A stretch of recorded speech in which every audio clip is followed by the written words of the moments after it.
Ito nga, di ba nga, noong 2024 ay ilan ang nagpakasal? 3,701. Ay, 3,000. 371,825. Noong 2023, 414,213. 10% na mas mababa. Bakit nga ba? Alamin natin yan kay Engineer Mariza Grande, Assistant National Statistician ng Philippine Statistics Authority. Magandang hapon, Engineer Grande. Magandang hapon po, Maan, Sir Sandro, at sa lahat po ng nakikinig sa atin ngayong hapon po. Ano pa po yung lumabas sa pag-aaral ninyo maliban sa datos na sinabi ko po, Engineer Mariza? Well, kung titingnan natin yung trend ng registered marriages, no, base po ito sa lahat ng naka-register na marriages from 2014 up to 2024, no.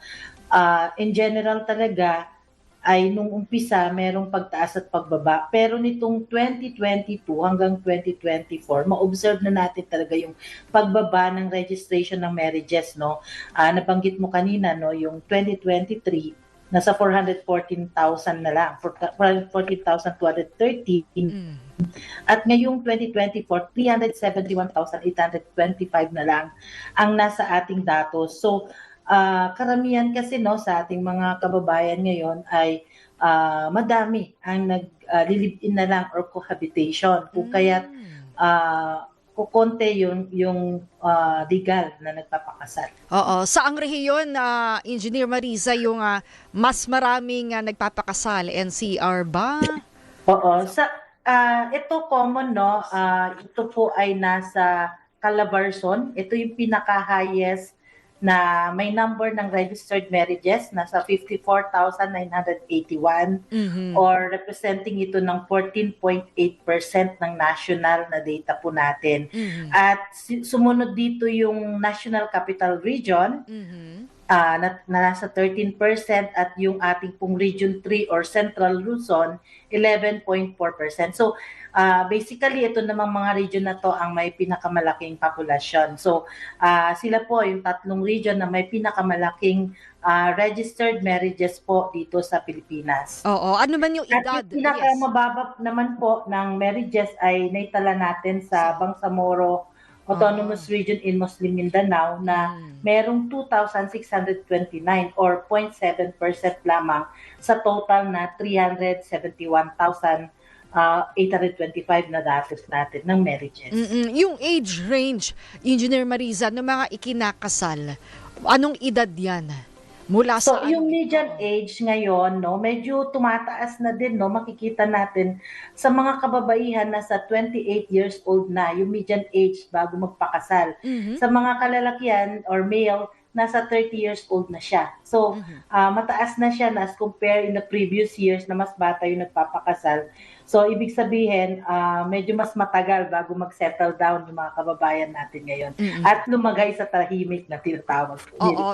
Simula ba nung nagpandemya, meron ding ito, no, yung pandemic, COVID-19, nagkaroon din siya ng factor, ma'am, doon sa trend na yan? Well, actually, meron talaga malaking factor kasi nung pandemic, kukonti nga po yung nagpakasal between 2020 to 2021, ano po, yung naitala ng mga registered marriages, no? In fact, nagtuloy-tuloy. Oo, tuloy-tuloy na siya.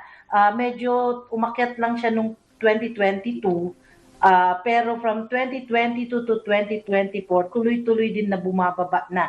Kasi kung tignan mo yung crude marriage rate, ito yung number of marriage per thousand of the population, 3.3 na lang sa 2024 as compared doon sa 2023 na datos natin na 3.7 marriages per thousand of the population. So, ibig sabihin, kumukonti na talaga yung nagpapakasal. Oo, pero may analysis po ba? Alam ko naman po na statistics yung inihahatid ninyo. Pero ano pong pagtingin dito sa parang nagbabagong pananaw sa pagpapamilya at anyo ng pamilya na nais ngayon ng mga Pinoy? Engineer Mariza. Well, kung titingnan natin sa mga previous na censuses natin, no, in 2015, sa total na population po natin, 4.5% ay yung mga nagko-cohabitation, ano, sa total na population po natin. Pero dun sa 2020, umakyat siya sa 14.7%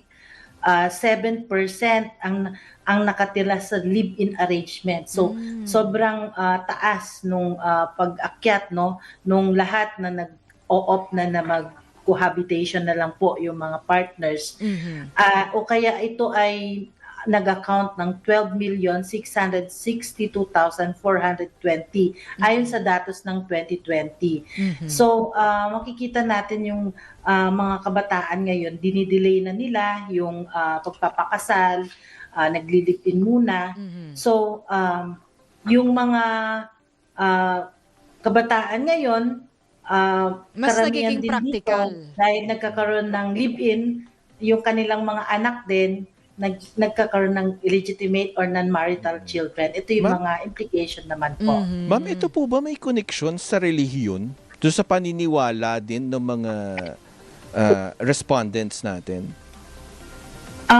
Wala akong ma-cite na study po dyan, pero kung titingnan natin based doon sa registered na marriage certificate, karamihan sa mga nagpapakasal based sa 2024 na datos natin, 31.7% or 117,941 are marriages belonging sa Roman Catholic. So karamihan sa mga nagpapakasal ay mga Roman Katoliko at yung other religious rights nasa 24% na po dito.